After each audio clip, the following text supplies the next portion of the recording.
اللہ تعالیٰ کے بابرکت نام سے اس خوبصورت پروگرام کا آغاز کرتے ہیں۔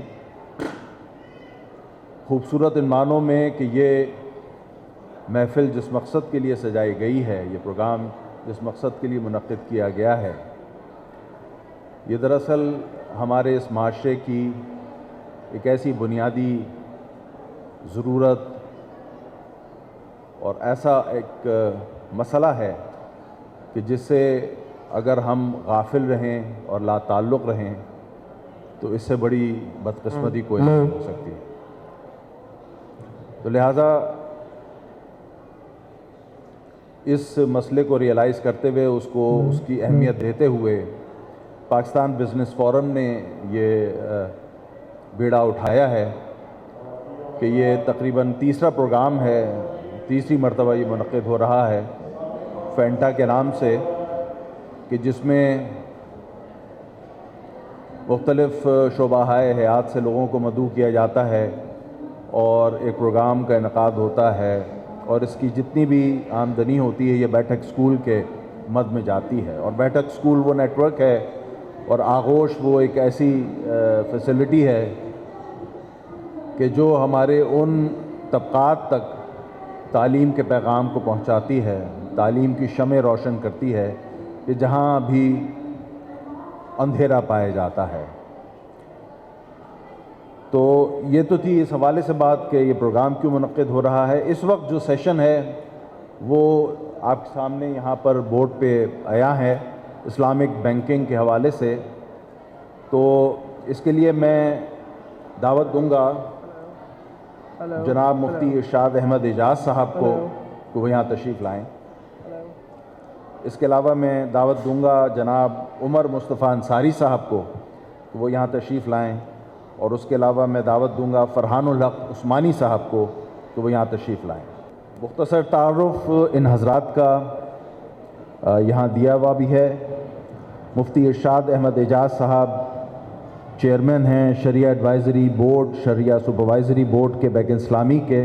جو کہ ایک پرومیننٹ اسلامک بینک ہے ہمارے پاکستان کے اندر، اور اس کے علاوہ وہ چیئرمین ہیں شریعہ ایڈوائزری بورڈ کے اسٹیٹ بینک آف پاکستان، جو کہ سینٹرل بینک ہے، ریگولیٹری باڈی ہے تمام بینکنگ کی بھی اور اسلامک بینکنگ کی بھی۔ عمر مصطفیٰ انصاری صاحب جو ہیں وہ بحرین سے تشریف لائے ہیں، اور یہ ایک ادارہ ہے AAOIFI، اور میں چاہوں گا کہ اس کا مخفف بھی وہ بتائیں اپنی گفتگو میں۔ یہ وہاں سے تشریف لائیں، یہ اس کے سیکرٹری جنرل ہیں، اور یہ ادارہ بھی ظاہر ہے اسلامک بینکنگ کے حوالے سے ریسرچ اور ڈیولپمنٹ کا کام کرتا ہے۔ اور اس کے ساتھ ساتھ ہمارے ساتھ شریک ہیں فرحان الحق عثمانی صاحب، جو کہ ایگزیکٹو وائس پریزیڈنٹ ہیں میزان بینک میں، اور وہاں کے ہیڈ آف شریعہ آڈٹ اینڈ ایڈوائزری۔ تو ان حضرات کو خوش آمدید، اور میں سمجھتا ہوں کہ یہ ہماری بڑی خوش نصیبی ہے کہ بہترین افراد یہاں وہ موجود ہیں کہ جو کہ اسلامک بینکنگ کے اوپر بات کر سکتے ہیں، جو اپنی رائے اور معلومات عوام الناس تک پہنچا سکتے ہیں کہ یہ اسلامک بینکنگ ہے کیا، how does it differ from the conventional banking. تو میں پہلا سوال یہیں سے ہی شروع کرتا ہوں کہ انگریزی کا ایک لفظ ہے آکسی مورون۔ آکسی مورون کا مطلب ہوتا ہے کہ دو الفاظ کا مجموعہ جہاں دونوں الفاظ متضاد معنی رکھتے ہوں، یعنی آگ اور پانی آپ کہیں تو یہ آکسی مورون ہوگا، اس لیے کہ آگ اور پانی متضاد معنی رکھتے ہیں۔ تو جب ہم کہتے ہیں اسلامک بینکنگ، تو بینکنگ تو ایک ان اسلامک کانسیپٹ ہے، تو یہ اسلامک کیسے ہو گئی؟ تو پہلا سوال میں مفتی صاحب آپ سے درخواست کروں گا کہ اس پہ ذرا سی روشنی ڈالیں۔ جی بہت بہت شکریہ۔ السلام علیکم ورحمۃ اللہ وبرکاتہ۔ نحمد و نصلی علی رسول الکریم۔ یہ سوال ایک اہمیت بھی رکھتا ہے، اور عام طور پہ جب سیمینار ہوتے ہیں، عوامی اجتماعات ہوتے ہیں، مجالس ہوتی ہیں، تو اس میں یہ بہت آتا ہے سوال۔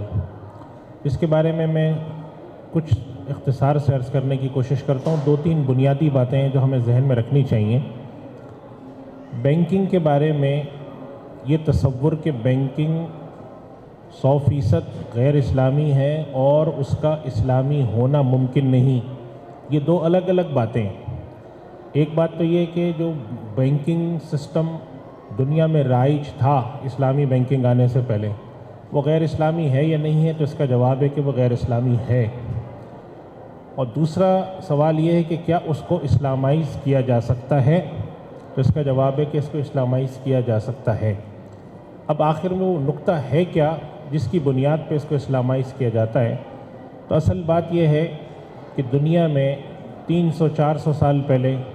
جب اللہ نے مغربی اقوام کو طاقت دی اور انہوں نے اپنے یہاں سے دین کو خاص طور پہ سیاست سے اور معیشت سے باہر کیا، تو اس کے بعد انہوں نے جو بھی نظام بنائے،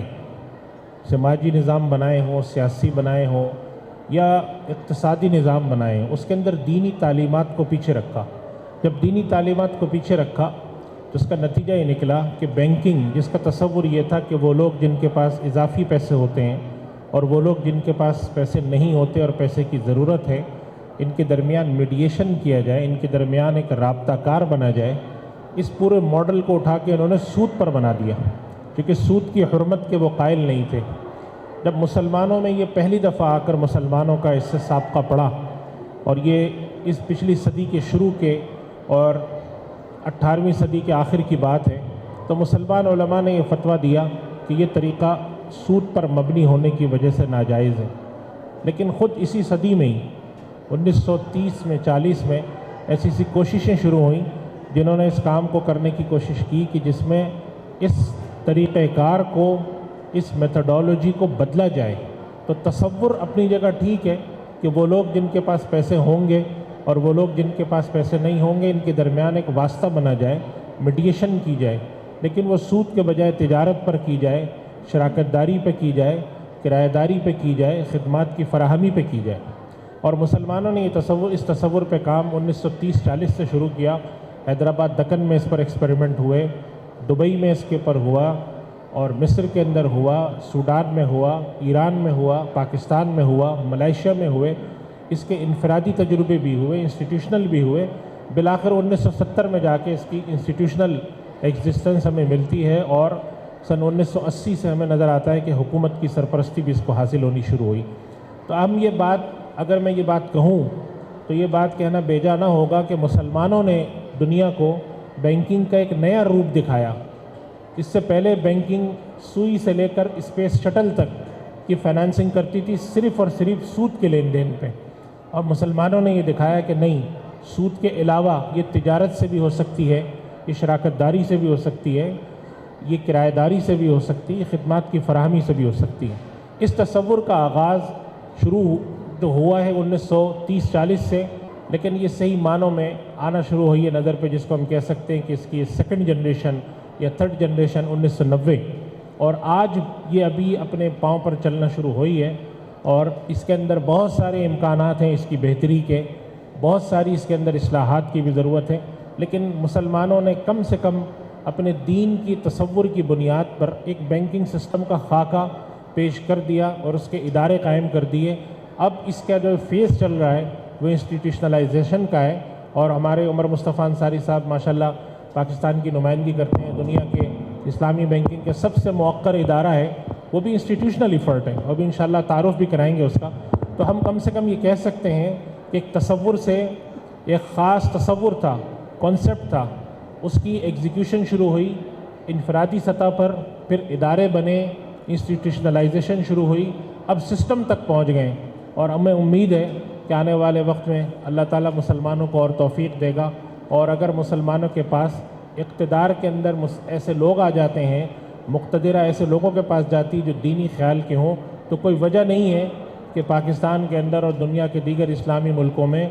10 سے 15 سال کے اندر اسلامی بینکنگ کے علاوہ کوئی دوسری بینکنگ ہو۔ تو کم سے کم یہ تصور کے تحت آغاز ہوا ہے۔ تو ہماری بینکنگ کنونشنل بینکنگ کے مقابلے میں زیادہ رچ ہے،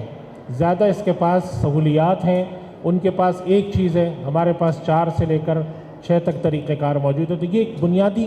اور اساسی ایک تصور ہے اسلامی بینکنگ۔